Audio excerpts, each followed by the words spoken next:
ఆ రోజులు మళ్ళీ రావు, ఈ రోజుల్లా కానే కావు.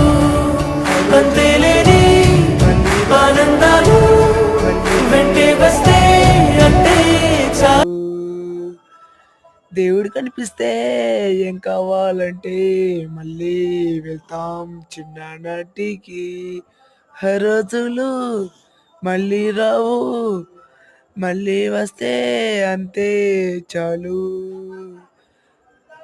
లైక్ చేయండి, షేర్ చేయండి, సబ్స్క్రైబ్ చేయండి. నా వీడియో నచ్చితే లైక్ చేయండి, సబ్స్క్రైబ్ చేయండి. దయచేసి మీ సబ్స్క్రైబ్ చేసిన ఆనందం ఉంటుంది. Thank you friends. లైక్ చేయండి, వీడియో నచ్చితే షేర్ చేయండి, లైక్ చేయండి, 10 మందికి షేర్ చేయండి. Like thank you for